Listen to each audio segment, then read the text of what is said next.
So hey guys, welcome back to my channel again. आपका एक बार फिर से स्वागत है हमारे इस चैनल पे, जहाँ पे हम डिस्कस करते हैं कॉमर्स के कुछ कॉन्सेप्ट्स, कुछ क्वेश्चंस, कुछ टॉपिक्स। और यहाँ पे एमसीक्यू की जो सीरीज है उसको हम कंटिन्यू डे बाय डे आगे को बढ़ा रहे हैं। और उसके अंदर कुछ जो पास्ट ईयर के एमसीक्यूज हैं या जो एक्सपेक्टेड एग्जाम्स के लिए एमसीक्यू हैं उसको हम डिस्कस कर रहे हैं विथ ब्रॉड कॉन्सेप्ट। ठीक है, तो हमारे जो, जैसे कि आपको पता है, हमने यहाँ पे 12 पार्ट ऑलरेडी हम यहाँ पे चैनल पे अपलोड कर दिए हैं। और उसकी एक अलग से प्लेलिस्ट भी मैंने चैनल पे बना दी है, accounting MCQ, commerce accounting MCQ करके, तो आप उसको जाके चेकआउट कर सकते हैं। उसमें आपको ढेर सारे क्वेश्चंस अलग अलग कॉन्सेप्ट के साथ डिस्क्रिप्टिव वे में आपको मिलेंगे। ठीक है, तो उसको आप चेकआउट कर देना। अगर आप चैनल पे हमारे नए हैं तो प्लीज़ चैनल को सब्सक्राइब जरूर कर लेना। ठीक है, ताकि आपको आने वाली अपडेट्स टाइम टू टाइम आपको मिलती रहिए। आज के क्वेश्चन स्टार्ट करते हैं हम यहाँ से। क्वेश्चन नंबर फर्स्ट हमारा है, the doing business report is prepared by which of the following organisation every year. देखो, यहाँ पे जो ऑर्गेनाइजेशंस की रिपोर्ट है उसको आपको बेसिकली पढ़ के जाना होता है, जहाँ पे बेसिकली हमारा आईएमएफ आता है, वर्ल्ड बैंक आता है, साथ में यूएनसीटीएडी आता है, और ये कुछ ऑर्गेनाइजेशन हैं, डब्ल्यूटीओ आता है, जिनके यहाँ पे कुछ रिपोर्ट्स निकलती हैं ईयरली बेसिस पे या क्वार्टरली बेसिस पे या हाफ ईयरली बेसिस पे। ये कुछ रिपोर्ट्स को पब्लिश करती हैं जो इम्पोर्टेंट क्वेश्चंस हैं एग्जाम के पॉइंट ऑफ व्यू से। ठीक है, तो यहाँ पे बोला है द डूइंग बिजनेस रिपोर्ट। तो डूइंग बिजनेस रिपोर्ट हमारा कौन पब्लिश करता है? ये करता है हमारा वर्ल्ड बैंक। इसको एज ऑफ डूइंग बिजनेस भी बोलते हैं, यानी कि आपके जो देश में है, किसी भी देश का जब हम एज ऑफ डूइंग बिजनेस देखेंगे तो हमारा देखने का ये मतलब होता है कि किसी भी फॉरेनर जो बिजनेसमैन है उसके लिए कितना कॉम्पिटिबल है वहाँ पे बिजनेस करना, कितना कितना मतलब उसके लिए फेवरेबल है वहाँ पे बिजनेस करना। तो ये हमारा एज ऑफ डूइंग बिजनेस होता है। इसको रिपोर्ट को पब्लिश करता है हमारा वर्ल्ड बैंक। ठीक है, ओके। ये हमारा नेक्स्ट क्वेश्चन की तरफ को बढ़ते हैं।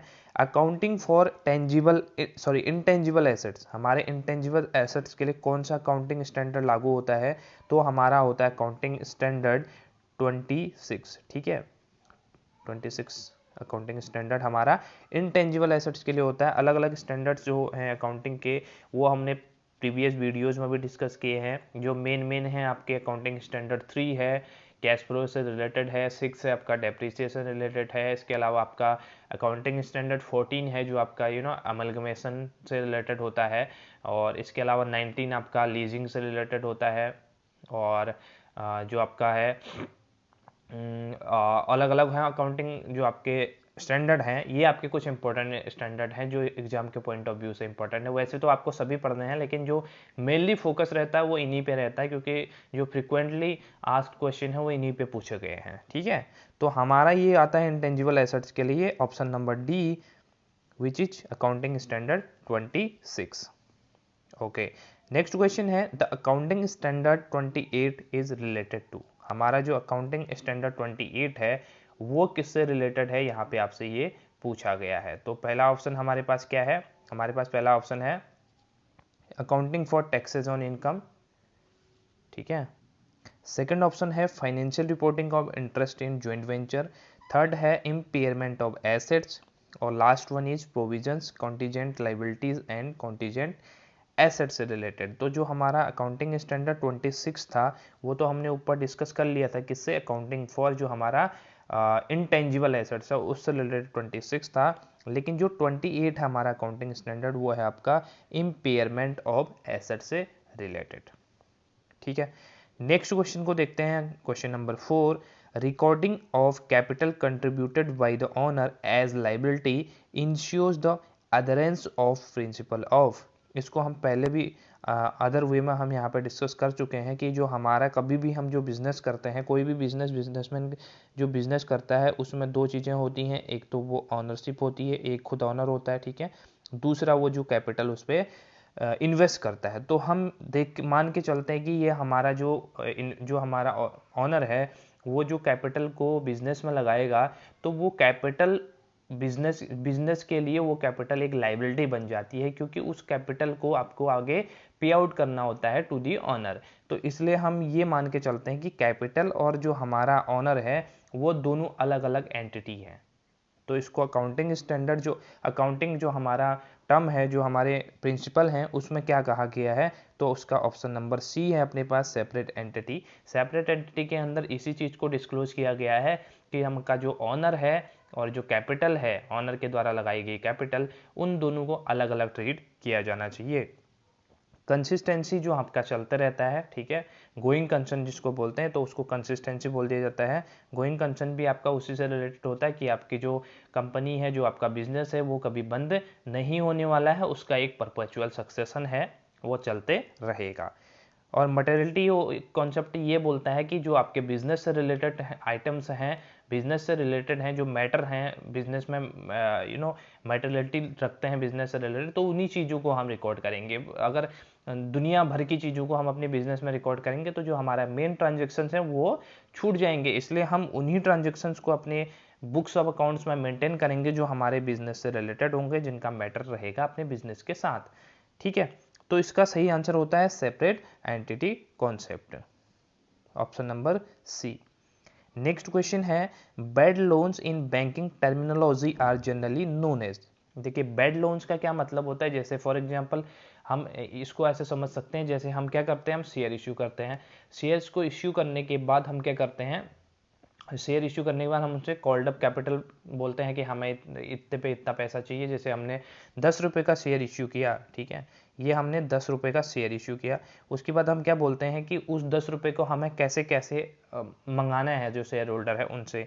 जैसे हमने बोल दिया कि 2 रुपये हमें एप्लीकेशन पे चाहिए, 4 रुपये हमें अलॉटमेंट पे चाहिए, उसके बाद हम फर्स्ट कॉल करते हैं, सेकंड कॉल करते हैं, तो जो डिफ़ॉल्ट करता है पेमेंट करने में, जैसे तो उसको हम क्या बोलते हैं, उसके बाद वो क्या बन जाते हैं, कॉल्स इन एरियर हो जाता है, और उसके बाद वो पेमेंट नहीं कर पाते हैं, और उसके बाद हम क्या करते हैं, फॉरफीचर कर लेते हैं, यानी कि उनके जो अंश हैं उनका हरण कर लेते हैं, उनको फॉरफिट कर लेते हैं। तो ऐसे ही बैंकिंग में भी होता है। बैंकिंग में जैसे फॉर एग्जांपल एक बैंक ने लोन प्रोवाइड किया, तो उस लोन को जो होल्डर है जिसको लोन प्रोवाइड किया, वो कभी क्या हो जाता है, उसको इंसॉल्वेंट हो जाता है, ठीक है, उसको डिफॉल्ट कर जाता है, वो पेमेंट कर नहीं पाता है, तो उस केस में उसको क्या मान लिया जाता है, उसको मान लिया जाता है बैड लोन्स की कैटेगरी में, उसको डाल दिया जाता है कि ये पैसा जो है हमसे रिकवर, एक तो होता है कि रिकवरी कर ली जाती है, जैसे कि जो सिक्योरिटी जो मोर्टेज के तौर पे वहाँ पर रखा जाता है, लोन के बदले में जो पैसा बैंक ने इश्यू किया उसके बदले में वहाँ पे मोर्टेज रखा जाता है, ठीक है, जिसको सिक्योरिटी एज ए सिक्योरिटी हम रखते हैं, कोई भी बैंक रखता है।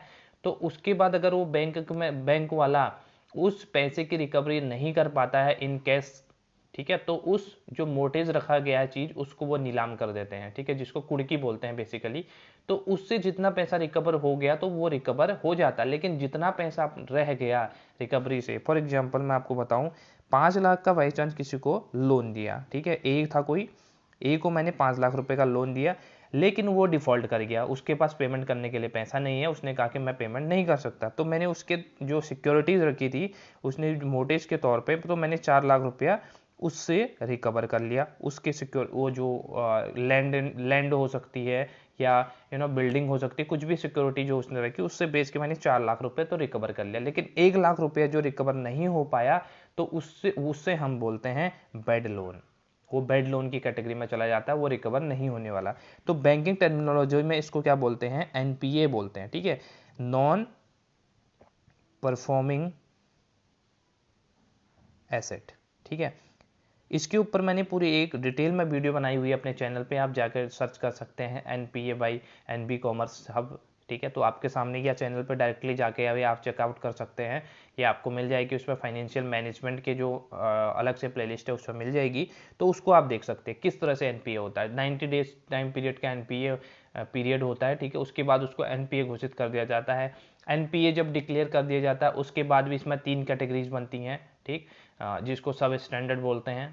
फर्स्ट 90 डेज के फर्स्ट ईयर, 90 डेज से लेके उसके नेक्स्ट फर्स्ट ईयर तक उसको सब स्टैंडर्ड में रखा जाता है, उसके नेक्स्ट ईयर में तक उसको किसमें डाउटफुल में रखा जाता है, और लास्ट ईयर में उसको लॉस एसेट में डाल दिया जाता है, that your asset is not being recovered, ठीक है। तो इस तरह से बैंक मान लेता है कि अब ये रिकवर नहीं होने वाली है, तो उसको पूरी तरीके से एनपीए घोषित कर दिया जाता है। इसको आप डिटेल में मेरे चैनल पर जाकर देख सकते हैं। तो इसका राइट आंसर हो जाता है ऑप्शन नंबर सी।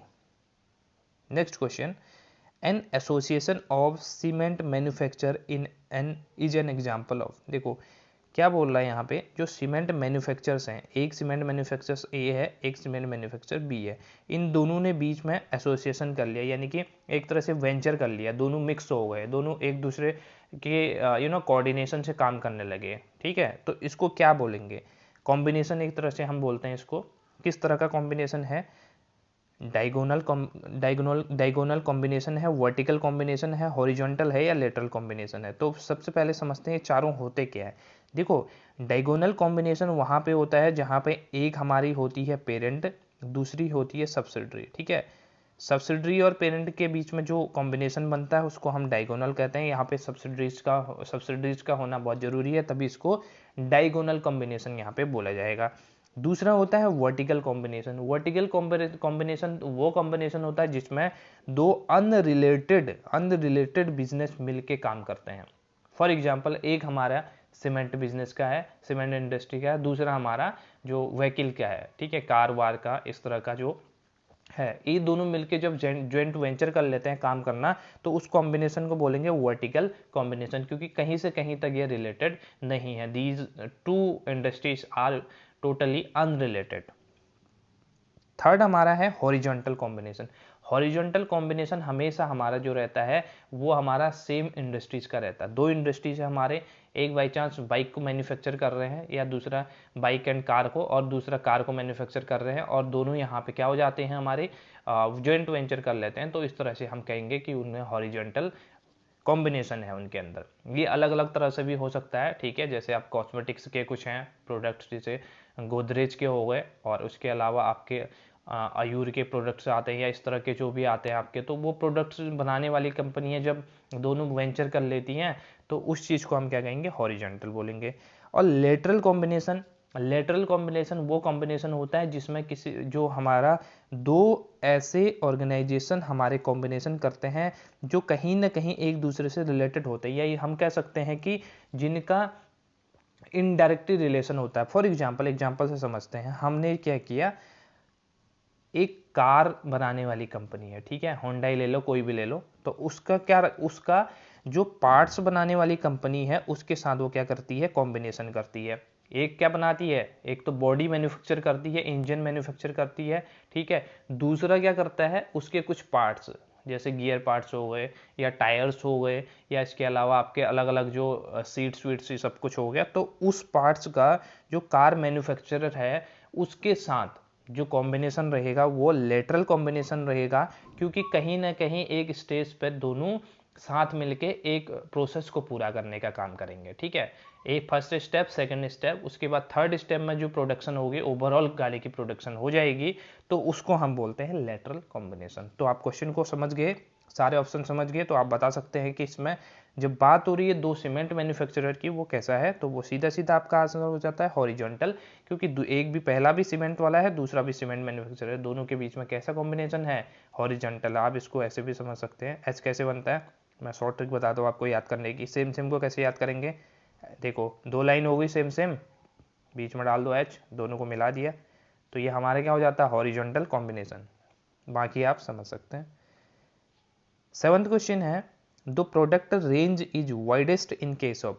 प्रोडक्ट की जो रेंज होती है, एक रेंज होती है ना प्रोडक्ट की, हम रेंज देखते हैं कि प्रोडक्ट कितना वाइडर उसका जो उसकी डेप्थ है, या उसके अलावा हम देखते हैं कि उसमें कितनी कंसिस्टेंसी है। तो इस चीज़ को हम क्या कहते हैं, रेंज कहते हैं प्रोडक्ट की। तो सबसे ज़्यादा रेंज कहाँ पे होती है, ऑप्शन नंबर ए है चेन स्टोर में, दूसरा है डिपार्टमेंटल स्टोर में, स्पेशलिस्ट शॉप, या वन प्राइस शॉप। तो इसका तो सीधा ऑप्शन आप कॉमन सेंस से भी हम लगा सकते हैं कि जो आपका डिपार्टमेंटल स्टोर होता है वो वाइडर होता है, ठीक है। डिपार्टमेंट अलग अलग बहुत बड़े बड़े डिपार्टमेंट हो सकते हैं, ठीक है, जहाँ पे आपका जो टारगेट जो प्रोडक्ट रेंज है वो अलग अलग हो सकता है, क्योंकि जो आपका मैन्युफैक्चरिंग डिपार्टमेंट है वो अलग हो सकता है, आपका सेल्स डिपार्टमेंट वो अलग हो सकता है, आपका वेयर हाउस डिपार्टमेंट आपका अलग हो सकता है। तो इस तरह से जो सबसे बड़ा प्रोडक्ट रेंज है वो आपका जिसमें आता है डिपार्टमेंटल में आता है, ठीक है। उसके अलावा अगर हम अलग अलग वैरायटी के प्रोडक्ट यहाँ पे बना रहे हैं, तो एक वैरायटी का अलग डिपार्टमेंट है, दूसरे वैरायटी का अलग डिपार्टमेंट है, थर्ड वैरायटी का अलग डिपार्टमेंट है। तो इस तरह से जो वाइडर टर्म में यूज होता है वो आपका डिपार्टमेंटल होता है। चेन स्टोर आपका क्या होता है, चेन स्टोर बेसिकली जैसे मैंने बताया कि एक दूसरे से रिलेटेड होते हैं, ठीक। जैसे कॉस्मेटिक्स के आइटम हो गए तो उसमें क्या होगा, जैसे आपके तेल्स हो गए, पाउडर हो गया, तो एक दूसरे से कनेक्टेड है, तो ये इतना वाइडर नहीं होता है, ठीक है, एक दूसरे कनेक्टेड। स्पेशलिटी शॉप तो आपको स्पेशल पता ही चल रहा है, तो यहाँ पे कुछ प्रोडक्ट जो स्पेशल प्रोडक्ट हैं वही यहाँ पे मिलेंगे, तो ज़्यादा इसमें डाइवर्सिफिकेशन देखने को नहीं मिलेगा।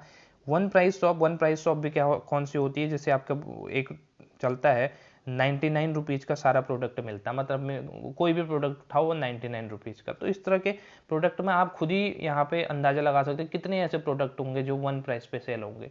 तो ज़्यादा से ज़्यादा मैक्सिमम कितने हो सकते हैं, कम ही हो सकते हैं। तो इस तरह से आपका ऑप्शन नंबर बी राइट हो जाता है। तो किसी क्वेश्चन में हमें पढ़ाई के साथ साथ कॉमन सेंस को भी यूज करना होता है, जिससे क्वेश्चन का आंसर निकल आता है। इसका ऑप्शन देख लिया था हमने। 8th क्वेश्चन देखते हैं अब।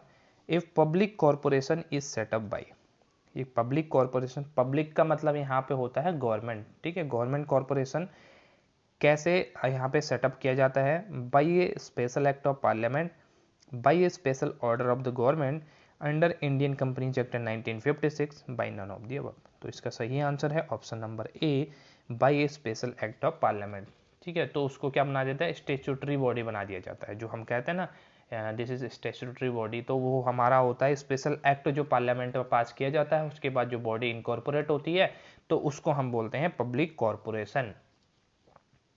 इसके अलावा बाकी ऑप्शन देखें तो क्या है, स्पेशल ऑर्डर पे तो नहीं बन सकती है।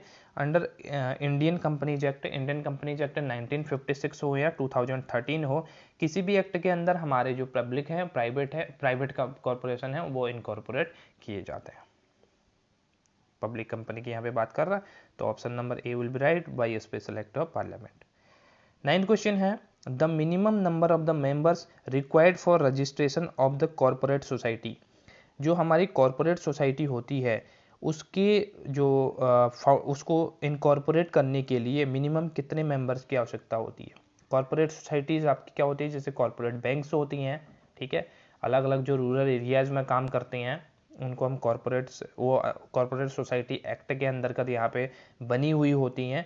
तो इसके अंदर आपके 10 मेंबर मैंडेटरी हैं, 10 मेंबर आपके होंगे तभी आप जो है कॉर्पोरेट सोसाइटी को यहाँ पे बना सकते हैं।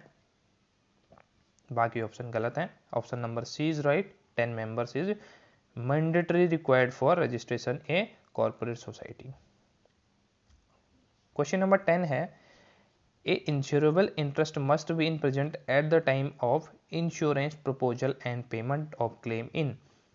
यहाँ पे बोल रहा है कि आपके जो कौन सा ऐसा इंश्योरेंस है जिसमें इंश्योरेंस के क्लेम के लिए या इंश्योरेंस के प्रपोजल एंड क्लेम दोनों के लिए इंश्योरेबल इंटरेस्ट का होना बहुत ज़रूरी है। तो यहाँ पे इंश्योरेबल इंटरेस्ट को समझना ज़्यादा ज़रूरी है, क्योंकि इंश्योरेबल इंटरेस्ट का मतलब ये होता है कि आपका उस पे पोजेसन होना चाहिए, उस पर ऑनरशिप होनी चाहिए आपकी, जिसके लिए आप इंश्योरेंस क्लेम कर रहे हैं, तो आपका उस पर जो है ऑनरशिप देखी जाएगी कि आपका उस पर इंटरेस्ट का मतलब यहाँ पर रुचि वाला इंटरेस्ट नहीं है। इंटरेस्ट का मतलब यहाँ पे होता है कि आपका उस पर कितना हक है, ठीक है, आप उस पर कितना लाई करते हैं, आप उसके कितने ऑनर हैं, तो इसको बोला जाता है इंश्योरेबल इंटरेस्ट। तो आपके ऑप्शन यहाँ पे क्या है, fire insurance, marine insurance, third है आपका मरीन इंश्योरेंस, लाइफ इंश्योरेंस, और साथ में आपके है मोटर इंश्योरेंस। तो आपको बताना है कि इसमें से आपका कौन सा ऐसा इंश्योरेंस होता है। तो इसमें आपका option number A is right, fire insurance.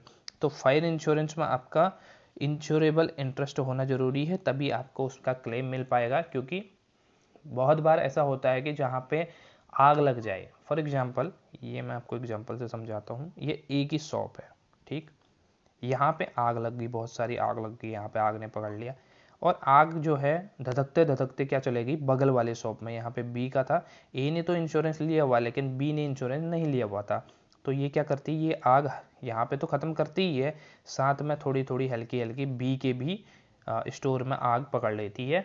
तो इस केस में जो इंश्योरेंस प्रीमियम का पेड इंश्योरेंस क्लेम मिलेगा वो सिर्फ मिलेगा ए के एरिया, ए की दुकान के एरिया के अंदर, क्योंकि यहाँ पे जो इंश्योरेबल इंटरेस्ट है ए का वो अपनी शॉप के अंदर है, ठीक है। अदर जो शॉप है उसका इंश्योरेबल इंटरेस्ट नहीं है, इसलिए उसको पेमेंट जो उसका क्लेम है उसको नहीं दिया जाएगा। तो fire insurance is the right answer. 11th question, A machinery is purchased A machinery is purchased for rupees 3,50,000 is spent on its installation. I hope it's visible to you also. एक second थोड़ा और छोटा कर देता हूँ। Okay, ये वाला question हम कर रहे हैं 11th वाला। A machinery is purchased for rupees 3,50,000 is spent on its installation. Rupees 5,000 is spent on fuel. What will be the amount of the capital expenditure? मैंने कैपिटल एक्सपेंडिचर, रेवेन्यू एक्सपेंडिचर पे बहुत सारी videos पहले बनाई हुई है। MCQs में हमने काफ़ी इसको डिस्कस किया हुआ है, तो आप जाके चेकआउट करें प्लीज़ उसको। देखिए, कैपिटल एक्सपेंडिचर हमारा किससे रिलेटेड होता है? जो हमारी कैपिटल गुड्स होती हैं उससे रिलेटेड होता है, जैसे हमारे फिक्स्ड एसेट होती हैं। Machinery is our fixed asset, इसलिए इसमें इसके परचेजिंग में इसके जो चार्जेस हैं, इसके इंस्टॉलेशन के जो चार्जेस हैं, वो सारे आपके किसमें कैपिटल एक्सपेंडिचर में यहाँ पे इंक्लूड किए जाएंगे। लेकिन कितना किया जाएगा उसको पूछ रहा है। देखिए यहाँ पे 3 लाख तो उसने क्या किया, परचेज किया। Obviously this 3 lakhs will be included in our capital expenditure and 50,000 is spent on its installation, and it will also mandatory to include this 50,000 in its purchase cost. So 3,50,000 तो आपका हो गया, और 5,000 क्या बोला है इसने बोला है कि फ्यूल पे खर्च किया। तो हम हमेशा क्या करते हैं, जो अपना हमारा परचेज प्राइस है प्लस उसके इंस्टॉलेशन से, फर्स्ट जो मशीनरी नई मशीनरी ली है उसके परचेज प्लस उसके इंस्टॉलेशन का जो चार्जेस है, या उस पर आपने किसी तरह का कोई फ्रेट दिया है, ठीक है, उस मशीनरी को लाने के लिए, तो वो सारा खर्चा जो होता है वो आपका कैपिटल नेचर का होता है और वो कैपिटल एक्सपेंडिचर ट्रीट किया जाएगा। लेकिन उस जो आपने कैपिटल एसेट को परचेज किया उसको रेडी टू यूज बनाने तक कैपिटल एक्सपेंडिचर होगा, लेकिन उसके बाद का जो खर्चा है उसको आप कैपिटल एक्सपेंडिचर में इंक्लूड नहीं करेंगे। इसलिए जो 5,000 आपने फ्यूल पे एक्सपेंडिचर किया वो आपका कैपिटल एक्सपेंडिचर में इंक्लूड नहीं होगा। Only 3,50,000 will be included in our capital expenditure. तो option number B is right, 3,50,000। I hope this concept is clear to you. Next question is 12, which of the following error are not disclosed by trial balance. देखिए trial balance होता है क्या, सबसे पहले तो trial balance कुछ नहीं होता, जो अकाउंट्स की समरी होती है उसको हम ट्रायल बैलेंस बोलते हैं। तो ये किस तरह के जो आपके एरर्स होते हैं, इस एरर्स की हमने डिटेल में पहले भी चर्चा की हुई है। कंपनसेटरी एरर क्या होता है, एरर ऑफ प्रिंसिपल क्या होता है, एरर ऑफ ओमिशन क्या होता है। तो यहाँ पे बोल रहा ट्रायल बैलेंस कौन से एरर को यहाँ पे डिस्क्लोज नहीं करता है। तो मैं आपको बताऊं, यहाँ पे किसी भी जो एरर है उसको ट्रायल बैलेंस यहाँ पे डिस्क्लोज नहीं करता है, क्योंकि ये it is just summary of the accounts, और यहाँ पे किसी तरह का कोई वेरिफिकेशन नहीं होता है। तो ये एरर आपको डिटेल में मिल जाएंगे। मेरे जो पुराने एमसीक्यूज हैं इससे पहले के जो पार्ट्स हैं उसमें काफ़ी डिटेल में मैंने यहाँ पे डिस्कस किए हैं, आप जाके उसको देख सकते हैं। 13 है, a large amount spend on special advertisement. देखिए एडवर्टीजमेंट पे जो खर्चा किया जाएगा तो वो हमारा किस तरह का खर्चा रहेगा, वो आपका रेवेन्यू नेचर का खर्चा रहेगा, क्योंकि जो एक्सपेंडिचर है बेसिकली वो एक साल के अंदर आपको फ़ायदा पहुंचाने वाला है। ठीक है, जैसे आपने फॉर एग्जांपल एक गुड्स को परचेज किया, एक साबुन आपने बनाया, तो उस साबुन का जो सेल आउट करेंगे आप, मैक्सिमम टाइम पीरियड आपका रहेगा एक साल के अंदर, आप उसको निकाल ही देंगे जो आपका मैन्युफैक्चर हो चुका है। तो उसी को सेल आउट करने के लिए आप क्या करते हैं, एडवर्टीजमेंट करते हैं। एडवर्टीजमेंट आपको पता क्या होता है, एडवर्टीजमेंट विज्ञापन, जो आपके टीवी में, न्यूज़पेपर में, इसके अलावा पत्रिकाओं में, अलग अलग पोस्टर्स के थ्रू आप जो एडवर्टीजमेंट पर्सनल सेलिंग के थ्रू जो करते हैं, सारा हमारा एडवर्टीजमेंट होता है। लेकिन यहाँ पे क्या बोला है कि जो आपका लार्ज अमाउंट स्पेंड कर दिया फॉर स्पेशल एडवर्टीजमेंट, बहुत सारा अमाउंट आपने स्पेंड कर दिया है। अगर यहाँ पे बोला है अमाउंट हैज़ बीन स्पेंड, आपका स्पेंड कर दिया गया है फॉर स्पेशल एडवर्टीजमेंट। अभी उस एडवर्टीजमेंट का फ़ायदा नहीं मिलेगा, उसका फ़ायदा आपको मिलेगा फ्यूचर में, क्योंकि यहाँ पे बोला है कि ये ह्यूज अमाउंट आपने स्पेंड किया है किसमें, स्पेशल एग्रीमेंट में। नॉर्मल अगर बोलता है हमें कि एडवर्टीजमेंट पे तो हम रेवेन्यू बोल देते, लेकिन यहाँ पे बोला लार्ज अमाउंट खर्च किया, वो भी किस पे, स्पेशल एडवर्टीजमेंट पे। स्पेशल का मतलब हो गया कि ये बेनिफिट देगा आने वाले अपकमिंग फ्यूचर में। तो जब भी कोई भी आपका बेनिफिट अपकमिंग फ्यूचर में मिलता है तो उसको हम बोलेंगे डेफर्ड रेवेन्यू एक्सपेंडिचर। ठीक है, डेफर्ड का मतलब फ्यूचर में, अभी नहीं, फ्यूचर में उसका बेनिफिट मिलने वाला है। कैपिटल एक्सपेंडिचर आपको पता ही है होता क्या है, मोर देन 1 ईयर के जो जिसमें एक्सपेंडिचर किए जाते हैं उसको कैपिटल एक्सपेंडिचर बोलते हैं। जो आपके फिक्स्ड नेचर के होते हैं, जैसे हमने ऊपर पढ़ा था कि लैंड एंड बिल्डिंग है, मशीनरी है, इस तरह के जो खर्चे इनको परचेज करने में, इनके इंस्टॉलेशन में होते हैं, तो उसको हम कैपिटल नेचर बोलते हैं। Revenue expenditure day to day working को करने के लिए जो जरूरी है उसको रेवेन्यू एक्सपेंडिचर बोल देते हैं। और रेवेन्यू लॉस उसका उल्टा हो गया, रेवेन्यू एक्सपेंडिचर लॉस जो हो गए, और रेवेन्यू प्रॉफिट वो हो गए जो आपके डे टू डे वर्किंग के थ्रू आपको कुछ प्रॉफिट्स निकल के आते हैं, तो उसको हम बोलते हैं वो revenue profit. On the other hand loss, अगर कुछ लॉस जाते हैं तो उसको रेवेन्यू लॉस बोल दिया जाता है। तो इसका राइट आंसर अपने पास क्या है, deferred revenue expenditure. Double entry system was introduce in. Double entry system होता क्या है, डबल एंट्री सिस्टम वो होता है जिसमें हमारा एक अकाउंट डेबिट होता है, दूसरा हमारा क्रेडिट होता है। तो यहाँ पे 2 अकाउंट यहाँ पे इफेक्ट होते हैं किसी भी एंट्री में। फॉर एग्जांपल मैंने क्या किया, परचेज किया एसेट, तो परचेज करने में एसेट्स को परचेज करने में मैंने कैश में एसेट्स को परचेज किया है, तो मेरा क्या हो जाएगा, purchase account debit to cash account.